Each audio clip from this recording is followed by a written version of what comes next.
Good morning everyone. आज हमें विजयनगर साम्राज्य में, जो कि हम संगम वंश का अध्ययन कर रहे थे, और हमने बुक्का प्रथम की जितनी भी घटनाएं थी वो सारी घटनाएं पढ़ ली थी। आज विजयनगर साम्राज्य के इस दूसरे पार्ट में हमें उसके आगे से ही कंटिन्यू करना है और हम अध्ययन करने जा रहे हैं बुक्का प्रथम के उत्तराधिकारी हरिहर द्वितीय का। क्लियर है? इसके पास जो उपाधियां थी, सबसे पहले उन उपाधियों के बारे में हम पढ़ लेते हैं। कौन कौन सी उपाधियां हरिहर द्वितीय को प्रदान की गई थी एवं उसने स्वयं धारण की थी। सबसे पहले इसके पास उपाधि थी राजाधिराज की, ठीक है। इसके बाद राज परमेश्वर की एवं महाराजाधिराज, राजव्यास या राज वाल्मीकि की उपाधियां इसके पास थीं, ठीक है। इतनी सारी उपाधियां क्यों इसने धारण की हैं, उसके बारे में अब हमें इसके शासनकाल की प्रमुख घटनाओं के बारे में पढ़ना है। ऐसा क्या हुआ था हरिहर द्वितीय के साथ जिसके कारण उसने इतनी महान उपाधियां धारण की हैं। बुक्का प्रथम की मृत्यु के बाद हरिहर द्वितीय गद्दी पर बैठा, अतः हरिहर द्वितीय किसका उत्तराधिकारी हुआ? बुक्का प्रथम का, ठीक है। वह विजयनगर साम्राज्य का पहला शासक था जिसने राजाधिराज एवं राज परमेश्वर की उपाधियां धारण की थी। तो यहाँ पे से ये चीज़ हमें क्लियर होती है कि राजाधिराज और राज परमेश्वर, ये दो उपाधियां हरिहर द्वितीय ने स्वयं ही धारण की थी। इतना क्लियर हुआ आपको? अब समझना, राजाधिराज और राज परमेश्वर की उपाधियां धारण करने वाला ये विजयनगर साम्राज्य अर्थात संगम वंश का पहला शासक हुआ है। इसके पहले हमने हरिहर प्रथम के बारे में पढ़ा है और बुक्का प्रथम के बारे में पढ़ा है। हरिहर प्रथम और बुक्का प्रथम ने अपने, कहना चाहिए, राजत्व से संबंधित किसी भी प्रकार की उपाधि धारण नहीं की थी। अर्थात राजाधिराज और राज परमेश्वर जैसी महान शासन व्यवस्था से संबंधित उपाधियां धारण करने वाला पहला शासक हुआ है कौन? हरिहर द्वितीय। क्लियर? हरिहर द्वितीय के समय विजयनगर का अन्य दशाओं में विस्तार हुआ, ठीक है। मतलब जैसे अपन ने ये देखा था, हरिहर प्रथम के बाद बुक्का प्रथम ने विजयनगर साम्राज्य का चारों दिशाओं में विस्तार किया। उसी विस्तार के क्रम को कंटिन्यू किया किसने? हरिहर द्वितीय ने। उसने कनारा, मैसूर, त्रिचनापल्ली एवं कांची प्रदेशों को जीता। अर्थात बुक्का प्रथम की जो रियासत थी, उसकी रियासत के आसपास जितने भी बड़े बड़े, कहना चाहिए, दुर्ग थे, कौन कौन से? कनारा, मैसूर, त्रिचनापल्ली और कांची, इन सभी इलाकों को अधिकृत कर लिया था किसने? हरिहर द्वितीय ने। उसकी महान उपलब्धि उत्तर में मुस्लिम राज्यों से गोवा, चौल और दभोल के तटीय क्षेत्रों को जीतना था। अपन ने पिछले लेक्चर में ये देखा था कि विजयनगर के ही उत्तर में बहमनी साम्राज्य स्थापित हो गया था। बहमनी शासकों के अधीन ये क्षेत्र थे, कौन कौन से? गोवा, चौल और दभोल क्षेत्र। ये क्षेत्र भी अधिग्रहित कर लिए थे किसने? हरिहर द्वितीय ने। यानी विजयनगर साम्राज्य का चारों दिशाओं में विस्तार किया किसने? हरिहर द्वितीय ने। क्लियर? संपूर्ण सुदूर दक्षिण भारत पर विजयनगर साम्राज्य का विस्तार करने का श्रेय हरिहर द्वितीय को दिया जा सकता है। अब इस मैप से समझिएगा, देखो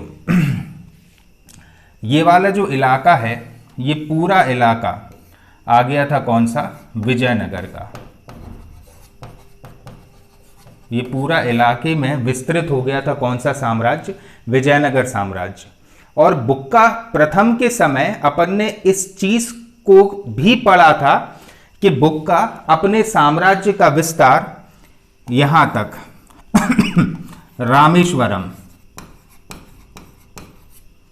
रामेश्वरम तक कर चुका था। और जितने भी छोटे छोटे से क्षेत्र बचे थे ना, जो स्वतंत्र थे, उन सभी क्षेत्रों को विजयनगर का एक अभिन्न हिस्सा बना दिया था किसने? हरिहर द्वितीय ने। इसीलिए कहा जाता है कि संपूर्ण दक्षिण भारत पर अधिकार करने का श्रेय या विजयनगर साम्राज्य के विस्तार करने का श्रेय जाता है किसे? हरिहर द्वितीय को। ये पूरे दक्षिण भारत की रियासत या दक्षिण भारत के क्षेत्र पर विजयनगर साम्राज्य का विस्तार कर चुका था कौन? हरिहर द्वितीय। इसलिए क्या कहा जाता है? संपूर्ण सुदूर दक्षिण भारत पर विजयनगर साम्राज्य का विस्तार करने का श्रेय हरिहर द्वितीय को दिया जाता है। क्लियर है? 1398-99 ईस्वी में बहमनी सुल्तान फिरोज ने विजयनगर से रायचूर दोआब को जीतने का प्रयत्न किया, किंतु वह सफल नहीं हुआ। यह अपन ने पहले भी देखा था कि बहमनी शासक सबसे ज्यादा आकर्षित थे रायचूर क्षेत्र पर। इस रायचूर दोआब के बारे में मैंने पहले भी आपको बताया है कि दक्षिण भारत में कृष्णा और कावेरी नदी के बीच का जो इलाका है वो इलाका कहलाता है रायचूर दोआब, और ये विजयनगर साम्राज्य का हिस्सा था। कौन सा? रायचूर दोआब। इस रायचूर दोआब के लिए एक बार युद्ध हुआ किसके बीच में? हरिहर द्वितीय और बहमनी साम्राज्य के शासक फिरोज के बीच में, जिसमें फिरोज बुरी तरह पराजित हुआ। ऐसा माना जाता है कि हरिहर द्वितीय ने श्रीलंका पर भी विजय प्राप्त की थी। ये वाला इलाका कौन सा आ जाएगा? श्रीलंका का। इस श्रीलंका क्षेत्र पर भी विजय प्राप्त की थी किसने? हरिहर द्वितीय ने।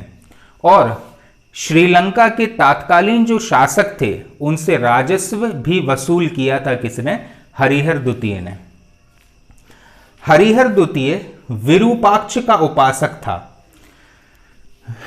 हिंदू धर्म में ही एक संप्रदाय है विरूपाक्ष संप्रदाय, जिसमें शिव जी के ही एक विशेष प्रकार के रूप की उपासना की जाती है। ऐसा आप सब लोग जानते होंगे कि शिव जी की जब तीसरी आंख खुलती है तो तांडव मच जाता है, प्रलय आ जाती है। उस समय जो रूप हमको दिखता है शिव जी का, वो है वास्तविकता में विरूपाक्ष रूप। और शिव जी के विरूपाक्ष रूप का उपासक था कौन? हरिहर द्वितीय। ठीक है।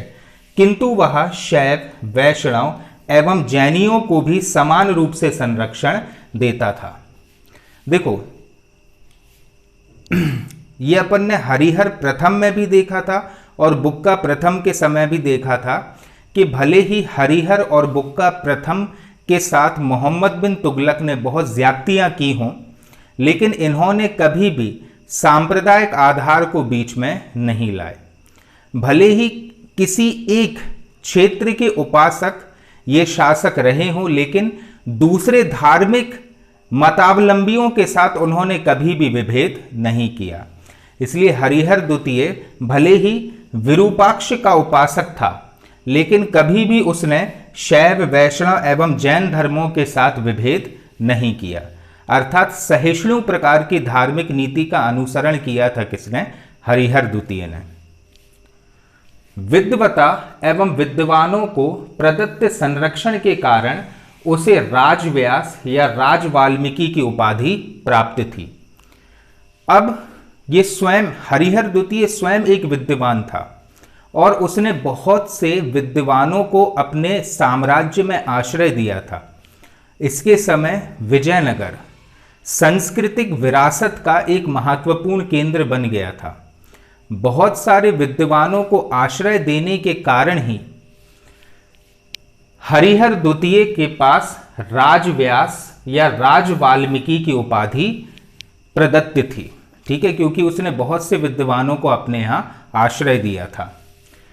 वेदों के प्रसिद्ध टीकाकार सायण आचार्य, अपन पहले भी पढ़ चुके हैं सायण के बारे में, जिन्होंने वेदों पर टीकाएं लिखे थे। सायण आचार्य के अपन ये बोल सकते हैं कि सायण आचार्य के दिमाग की उपज ही थी विजयनगर साम्राज्य, क्योंकि हरिहर और बुक्का प्रथम को विजयनगर साम्राज्य की स्थापना का जो उद्देश्य था वो किसने दिया था? स्वयं सायण आचार्य और विद्यारण्य ने। ठीक है, और ये जो सायण आचार्य थे ना, ये मुख्यमंत्री के पद पर थे, किसके? हरिहर द्वितीय के। क्लियर है? उसके एक अभिलेख में माधव विद्यारण्य को सर्वोच्च प्रकाश का अवतार कहा गया है। माधव विद्यारण्य एक्चुअल में वो व्यक्ति थे, अपन ने फर्स्ट पार्ट में देखा था, जिन्होंने हरिहर प्रथम और बुक्का प्रथम को प्रेरणा दी थी विजयनगर साम्राज्य की स्थापना करने की। मोहम्मद बिन तुगलक तो हरिहर प्रथम और बुक्का प्रथम को ले गया था दिल्ली और वहां पर इनसे इस्लाम धर्म स्वीकार करवा दिया था, लेकिन माधव विद्यारण्य ने इन्हें वापस हिंदू धर्म में दीक्षित कराया और इन विद्यारण्य और सायणाचार्य की प्रेरणा से ही हरिहर प्रथम और बुक्का प्रथम ने विजयनगर साम्राज्य की स्थापना की थी। यही कारण है कि हरिहर द्वितीय का एक अभिलेख मिला है जिसमें माधव विद्यारण्य को सर्वोच्च प्रकाश का अवतार कहा गया है। सर्वोच्च प्रकाश क्या होता है? सर्वोच्च प्रकाश मतलब हमारे ईश्वर, अर्थात ईश्वर का अवतार कहा गया है किसे? माधव विद्यारण्य के लिए। क्लियर है? तो ये चीज याद रखना कि भले ही हरिहर प्रथम और बुक्का प्रथम का देहांत हो चुका हो, लेकिन जो सायण आचार्य थे वो जिंदा थे हरिहर द्वितीय के टाइम पर, और माधव विद्यारण्य भी थे। हरिहर द्वितीय के एक अभिलेख में माधव विद्यारण्य की तुलना ईश्वर के एक अवतार से की गई थी। और ये दोनों शख्सियत कौन कौन? माधव विद्यारण्य और सायण आचार्य, इन दोनों की प्रेरणा से ही विजयनगर साम्राज्य की स्थापना हुई थी। जैन धर्म का एक अनुयायी तथा नानार्थ रत्नमाला का लेखक इरुगापा उसका सेनापति था। अब देखो, जैन धर्म हिंदू धर्म की ही एक शाखा है, ठीक है, लेकिन हरिहर द्वितीय तो विरूपाक्ष का उपासक था, फिर भी उसने जैन धर्म के एक अनुयायी को अपना सेनापति नियुक्त करके रखा था। क्या नाम था इस सेनापति का? इरुगापा। और कौन सी किताब लिखी थी इसने? नानार्थ रत्नमाला नामक किताब लिखी थी। किसने? इरुगापा ने, जो कि हरिहर द्वितीय के सेनापति के पद पर था। 1404 ईस्वी में हरिहर द्वितीय की मृत्यु हो गई। उसकी मृत्यु के बाद उसके पुत्रों में सत्ता के लिए संघर्ष प्रारंभ हो गया। ये अक्सर हमने देखा है, सल्तनत में भी हमने देखा है कि जब सुल्तान का देहांत हो जाता था तो अक्सर ऐसी वारदात होती थी कि सुल्तान के जो उत्तराधिकारी हैं वे उत्तराधिकार का युद्ध लड़ा करते थे। मुगल साम्राज्य भी जब हम पढ़ेंगे उसमें भी हम यही चीजें सीखेंगे। तो ये जो हरिहर द्वितीय था ना, हरिहर द्वितीय की मृत्यु हो गई कब? 1404 ईस्वी में।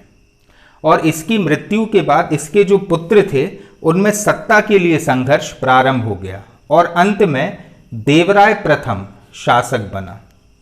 तो हरिहर द्वितीय के बाद कौन बना शासक? देवराय प्रथम शासक बना है। क्लियर है? अब शासनकाल प्रारंभ होता है किसका? देवराय प्रथम का। और ये किसका पुत्र था? तो ये हरिहर द्वितीय का पुत्र था। हरिहर द्वितीय के बाद अगला शासक देवराय प्रथम था।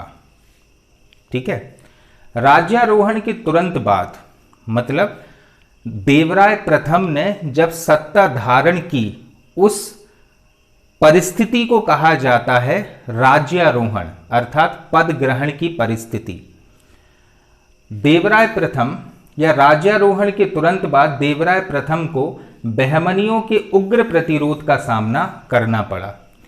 अपन ने ये चीज देखी है कि बहमनी और विजयनगर साम्राज्य की दुश्मनी 200 वर्षों तक लगातार चली थी। तो जैसे ही देवराय प्रथम गद्दी पर बैठता है, वैसे ही उसे प्रबल विरोध का सामना करना पड़ा। किसके? बहमनी शासकों के।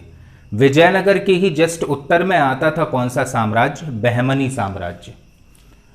क्योंकि बहमनियों ने कौंडविडो के रेडियो के साथ, आप लोगों ने सरनेम सुना होगा, दक्षिण भारत का एक प्रमुख सरनेम है रेड्डी।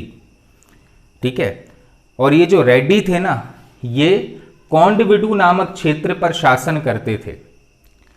तो इन बहमनी शासकों ने क्या किया था, कौंडविडु क्षेत्र के रेड्डियों के साथ, वारंगल क्षेत्र के वेलमाओं के साथ और उड़ीसा क्षेत्र के गजपति शासकों के साथ एक सैन्य गठबंधन कर लिया था।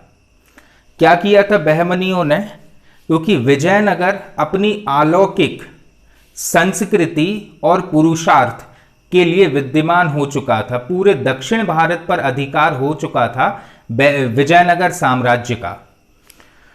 और विजयनगर साम्राज्य को ध्वस्त करने के उद्देश्य से ही बहमनी शासकों ने दक्षिण भारत की 3 छोटी छोटी शक्तियां, कौन कौन सी, कौंडविडु नामक क्षेत्र के रेड्डी, वारंगल क्षेत्र के वेलमा और उड़ीसा क्षेत्र के गजपति शासकों से टाइप कर लिया, गुट बना लिया। और इन सब लोगों ने अपनी सैन्य शक्ति को एकजुट किया और आक्रमण कर दिया किस पर, विजयनगर साम्राज्य पर। जिस समय विजयनगर साम्राज्य की गद्दी पर बैठा ही था कौन, देवराय प्रथम। ठीक है, बहमनी शासक फिरोज शाह ने विजयनगर पर आक्रमण किया, जिसमें देवराय प्रथम पराजित हुआ। तो तरीका क्या अपनाया देवराय प्रथम को पराजित करने का? देवराय प्रथम को पराजित करने का तरीका यह था कि बहमनी शासक फिरोज शाह ने दक्षिण भारत की 3 शक्तियों के साथ गुट बनाया और आक्रमण कर दिया किस पर, देवराय प्रथम पर। और इस आक्रमण में देवराय प्रथम बुरी तरह पराजित हुआ। अंत में दोनों के मध्य एक संधि हुई, जिसके अनुसार देवराय प्रथम ने अपनी पुत्री का विवाह फिरोज शाह के साथ किया और बांकापुर दहेज में दिया। देखो, ऐसा अक्सर होता था उस काल में। अब जो युद्ध हुआ था ना बहमनी और विजयनगर साम्राज्य के बीच, इस युद्ध में बुरी तरह पराजित हुआ था कौन, देवराय प्रथम। और देवराय प्रथम से कहा गया फिरोज शाह के द्वारा एक संधि के माध्यम से कि तुम इस युद्ध में पराजित हुए हो, परिणाम स्वरूप आपको अपनी पुत्री का विवाह मुझसे करना होगा और दहेज में बांकापुर, जो एक बहुत बड़ा क्षेत्र था विजयनगर का, वो मुझे देना होगा। विवशतावश देवराय प्रथम को ऐसा करना पड़ा। देवराय प्रथम ने अपनी पुत्री का विवाह बहमनी शासक फिरोज शाह से किया और दहेज में बांकापुर क्षेत्र भी दे दिया किसे, फिरोज शाह को, क्योंकि युद्ध में पराजित हो गया था कौन, देवराय प्रथम।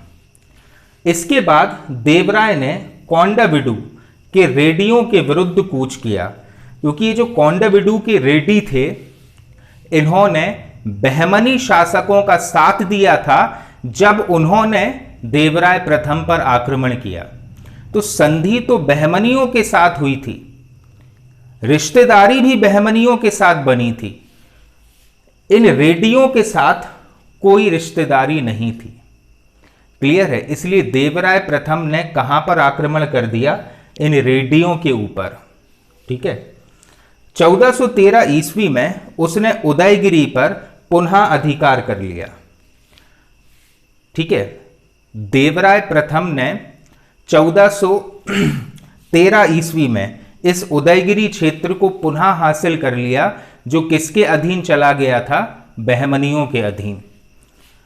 और अपने पुत्र रामचंद्र को वहां नियुक्त कर दिया। देवराय प्रथम का पुत्र था रामचंद्र। उदयगिरी क्षेत्र जो रेड्डियों के अधीन था, उस पर अधिकार कर लिया किसने, देवराय प्रथम ने। और देवराय प्रथम का ही पुत्र था कौन, रामचंद्र। रामचंद्र को वहां का अर्थात उदयगिरी का राज्यपाल नियुक्त कर दिया गया। विजयनगर व बहमनी राज्य के मध्य हुई संधि बहुत दिनों तक स्थापित नहीं रही। अपन ने अभी पढ़ा ना कि इन दोनों राज्यों के बीच में एक संधि हुई थी, जिस संधि के तहत देवराय प्रथम ने अपनी पुत्री का विवाह फिरोज शाह के साथ कर दिया था। वो संधि ज्यादा दिनों तक नहीं रही, क्योंकि 1417 ईस्वी में फिरोज शाह ने देवराय प्रथम के पनागल दुर्ग पर आक्रमण कर दिया। फिरोज शाह ने स्वयं यह संधि तोड़ दी और विजयनगर साम्राज्य की एक बड़ी रियासत थी, कौन सी? पनागल या नालकोंडा नामक रियासत।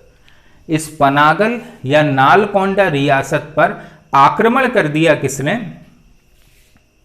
फिरोज शाह ने, जिसके तहत उस संधि का उल्लंघन हो गया। 2 वर्ष की घेराबंदी के बाद, मतलब ये जो पनागल या नालकोंडा का दुर्ग था उसको 2 साल तक लगातार घेरे रहा कौन? बहमनी शासक फिरोज शाह। 2 वर्ष की घेराबंदी के बाद सुल्तान की सेना में महामारी फैल गई, परिणाम स्वरूप उसे वापस लौटना पड़ा। जैसे अभी महामारी फैली है कोरोना वायरस कोविड-19, वैसे ही 2 साल तक लगातार घेरे रहा फिरोज शाह किसे? पनागल या नालकोंडा के किले को। उस दौरान फिरोज शाह की सेना में एक महामारी फैल गई जिससे बहुत से सैनिकों की जान जाने लगी। परिणाम स्वरूप फिरोज शाह को वापस या पीछे बहमनी साम्राज्य लौटना पड़ा और फिरोज शाह के द्वारा किया गया यह आक्रमण विफल हो गया। 1419 ईस्वी में पुनः दोनों के मध्य युद्ध हुआ, मतलब किसके? फिरोज शाह और देवराय प्रथम के बीच, जिसमें फिरोज शाह बुरी तरह पराजित हुआ। पहले देवराय प्रथम ये सोचता होगा मेरे अनुसार कि पुत्री का ब्याह किया है किसके साथ? फिरोज शाह के साथ, तो हम आक्रमण ना करें। लेकिन आक्रमण किसकी तरफ से हुआ? स्वयं फिरोज शाह की तरफ से। फिर नहीं रुका कौन? देवराय प्रथम। और अंततः जब 1419 ईस्वी में फिरोज शाह और देवराय प्रथम के बीच में युद्ध हुआ तो खदेड़ मारा देवराय प्रथम ने किसे? फिरोज शाह को। अंत में अपने भाई अहमद द्वारा विवश किए जाने पर फिरोज शाह ने उसके पक्ष में सिंहासन त्याग दिया। इसके बाद फिरोज शाह, बहमनी साम्राज्य के फिरोज शाह का क्या हुआ कि फिरोज शाह का छोटा भाई था अहमद।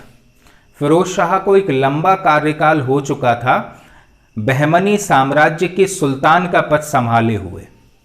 अहमद ने जब जिद करी तो अहमद के लिए उसने बहमनी साम्राज्य के सुल्तान का पद छोड़ दिया और अंततः 1422 ईस्वी में फिरोज शाह की मृत्यु हो जाती है। क्लियर है? इस प्रकार से फिरोज शाह का अंत हुआ कब? 1422 ईस्वी में। बहमनियों के आक्रमण के अतिरिक्त देवराय प्रथम को बहुत से विद्रोहों का भी सामना करना पड़ा, लेकिन सबसे ज्यादा तो इसे सामना करना पड़ा किसका? देवराय प्रथम का। देवराय प्रथम को सबसे ज्यादा सामना करना पड़ा फिरोज शाह का। लेकिन फिरोज शाह के विद्रोह के अतिरिक्त कुछ छोटे मोटे से विद्रोह भी हुए थे। उसके शासनकाल में आंध्रा के कोंडाबिदू के शासक ने विद्रोह किया तथा बहमनियों से जा मिला। अपन ने देखा था कोंडाबिदू क्षेत्र के जो रेड्डी थे उन्होंने साथ दिया था किसका? बहमनियों का। और स्थिति का लाभ उठाकर आंध्रा के अन्य सामंत शासकों ने भी विद्रोह कर दिया। आंध्रा में जो छोटी छोटी सी रियासतें थीं वे सब मिल गई थी किससे? बहमनियों से। और किसके विरुद्ध हो गई थी? देवराय प्रथम के। देवराय प्रथम ने सफलतापूर्वक इन विद्रोहों को कुचल दिया। क्लियर है? तो इस प्रकार से देवराय प्रथम का जो एक पूरा कार्यकाल रहा है वो बहमनियों से युद्ध करते करते ही बीता है। अब देवराय प्रथम के शासनकाल की जो प्रमुख उपलब्धियां हैं वो क्या क्या हैं? देवराय प्रथम एक महान सैनिक था, एक महान राजनीतिज्ञ और एक महान निर्माता था। ठीक है? मेरे हिसाब से देवराय प्रथम बहमनी शासक फिरोज शाह से सिर्फ इसलिए हारा होगा क्योंकि जिस समय फिरोज शाह ने आक्रमण किया था उस समय देवराय प्रथम गद्दी पर आसीन हुआ था। मेरे हिसाब से सिर्फ यही कारण हो सकता है देवराय प्रथम की पहली पराजय का। इसके बाद तो देवराय प्रथम ने पराजित किया ही है किसे? फिरोज शाह को। अब देवराय प्रथम की प्रमुख उपलब्धियां क्या थीं? उसने सिंचाई योजनाएं बनाई थी, मतलब सिंचाई के लिए उसने बहुत ही अलौकिक कार्य किए थे। उसने तुंगभद्रा नदी, ये मैंने पहले पार्ट में आपको एक्सप्लेन किया है कि विजयनगर साम्राज्य तुंगभद्रा नदी के दक्षिणी तट पर स्थित था। उसने तुंगभद्रा नदी पर बांध बनाकर विजयनगर के लिए नहरें निकाली, जिससे कृषि का अत्यधिक विकास हुआ। ठीक है, तो विजयनगर साम्राज्य में सिंचाई व्यवस्था दुरुस्त करने वाला शासक भी है देवराय प्रथम। उसने क्या किया है? तुंगभद्रा नदी पर एक बांध का निर्माण किया है और इस बांध से नहरें निकालकर विजयनगर तक ये लेकर आया है। तुंगभद्रा से अपनी राजधानी विजयनगर तक उसने 24 किलोमीटर लंबे एक जल सेतु या जल प्रणाली का भी निर्माण किया। किसने? देवराय प्रथम ने। ठीक है, तो 24 किलोमीटर लंबी एक नहर का निर्माण किया, जिससे विजयनगर में पानी की जो किल्लत थी वो समाप्त हुई। इस जल प्रणाली के निर्माण से राजधानी में जल का अभाव समाप्त हो गया। देवराय प्रथम ने सिंचाई के लिए हरिहर नदी पर बांध बनाने की योजना को भी प्रोत्साहन दिया। एक तो उसने बांध बनाया किस पर? तुंगभद्रा नदी पर। ठीक है, साथ ही साथ वहां की एक क्षेत्रीय नदी भी थी, हरिहर नदी, उस पर भी बांध का कार्य प्रारंभ कर दिया था। किसने? देवराय प्रथम ने। यानी विजयनगर साम्राज्य में सिंचाई व्यवस्था दुरुस्त करने वाला पहला शासक हुआ है कौन? देवराय प्रथम। राजधानी विजयनगर का अत्यधिक विकास किया। किसने? देवराय प्रथम ने। नगर के चारों ओर दीवारों का विस्तार किया तथा रक्षा मीनारों का निर्माण करवाया। अब समझना इसके बारे में आप, जैसे ये समझ लो आप, ये है विजयनगर साम्राज्य, जो कि राजधानी थी पूरे विजयनगर की। राजधानी पर अगर कोई विदेशी शक्ति आकर कब्जा कर लेती है तो फिर वो साम्राज्य का ही अंत हो जाता है। इसलिए विजयनगर राजधानी की किलाबंदी करी थी किसने? देवराय प्रथम ने। ठीक है, और चारों ओर रक्षा मीनारें भी बनवाई थी, जहां पर ऊपर सैनिक खड़े होकर खूब दूर तक का देख लेते थे और किसी भी विपत्ति की अवस्था में वे तुरंत अपने क्षेत्र की जनता को सचेत कर देते थे। देवराय प्रथम के शासनकाल में एक इतालवी यात्री, इतालवी मतलब इटली से एक यात्री आया था, इसलिए उसको कहते इतालवी यात्री, निकोलो कॉन्टी ने 1420 ईस्वी में विजयनगर की यात्रा की थी। ये क्वेश्चन अक्सर पूछा गया है बहुत से कॉम्पिटिटिव एग्जाम्स में कि इतालवी यात्री निकोलो कॉन्टी किसके शासनकाल में भारत आया था। तो किसके शासनकाल में आया है ये? देवराय प्रथम के। उसने नगर के विषय में लिखा है कि नगर की परिधि 96 किलोमीटर थी और उसमें 90,000 शक्तिशाली सैनिक निवास करते थे। सोचो, इतना बड़ा था विजयनगर की उसकी जो परिधि थी वो 96 किलोमीटर की थी और विजयनगर शासक की सेना में 90,000 से भी अधिक सैनिक थे। किसके अनुसार? इतालवी यात्री निकोलो कॉन्टी के अनुसार। क्लियर है? उसने राज्य में मनाए जाने वाले दीपावली और नवरात्रि के त्योहारों का भी वर्णन किया है। मतलब विजयनगर क्योंकि एक हिंदू साम्राज्य था, इसलिए हिंदू पर्व एवं त्योहार जैसे दीपावली और नवरात्रि बहुत ही उत्साह से मनाया जाता था विजयनगर में। इसका भी वर्णन निकोलो कॉन्टी ने किया है। निकोलो कॉन्टी ने विजयनगर समाज में प्रचलित बहुविवाह तथा सती प्रथा का भी उल्लेख किया है। ठीक है, तो ये तो हमारे कल्चर में था कि एक पुरुष एक से अधिक विवाह करता था, तो वो हो गया बहुविवाह, और सती प्रथा भी उस समय चलन में थी, जिसका वर्णन निकोलो कॉन्टी ने किया है। देवराय प्रथम विद्वानों का भी संरक्षक था। उसने हरविलास नामक ग्रंथ के रचनाकार एवं प्रसिद्ध तेलुगु कवि श्रीनाथ, ये बहुत इंपॉर्टेंट है, कौन सा ग्रंथ है श्रीनाथ का? सबसे पहले श्रीनाथ कौन है? ये उस समय के तेलुगु के एक प्रसिद्ध कवि हैं। कौन? श्रीनाथ। और इन्होंने तेलुगु भाषा में ही हरविलास नामक ग्रंथ लिखा है। ठीक है, श्रीनाथ को संरक्षण दिया था किसने? देवराय प्रथम ने।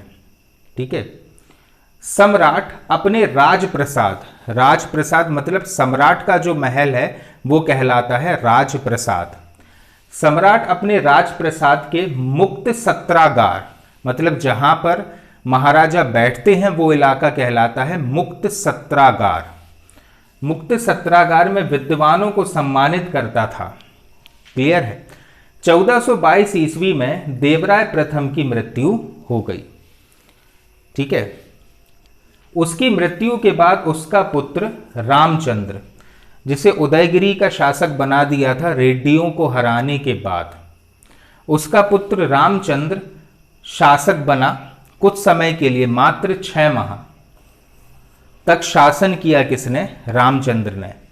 उसके बाद विजय प्रथम, मतलब रामचंद्र ने 6 माह शासन किया, कारणवश उसकी मृत्यु हो गई। रामचंद्र के बाद विजय प्रथम शासक बना, लेकिन यह भी ज्यादा लंबे समय तक शासन नहीं कर पाया। और ये जो विजय प्रथम था ये अलग अलग नामों से जाना जाता था, जैसे विजय भूपति, विजय बुक्का या वीर बुक्का तृतीय के नाम से जाना जाता था। ये भी ज्यादा लंबे समय शासन नहीं कर पाया, मात्र 6 माह तक इसने शासन किया और इसके बाद देवराय द्वितीय शासक बना। ठीक है, तो यहां खत्म होता है देवराय प्रथम, रामचंद्र और देवराय बुक्का तृतीय अर्थात विजय प्रथम का शासनकाल। मैं ज्यादा लंबा नहीं पढ़ा रहा हूं इस लेक्चर में, क्योंकि विजयनगर है, अजीबोगरीब नाम है, इस वजह से आपको दिक्कत जाएगी। इसलिए मैंने आज इतना ही पढ़ते हैं अपन, देवराय प्रथम तक। देवराय द्वितीय अपन नेक्स्ट लेक्चर में पढ़ते हैं। क्लियर? Thank you.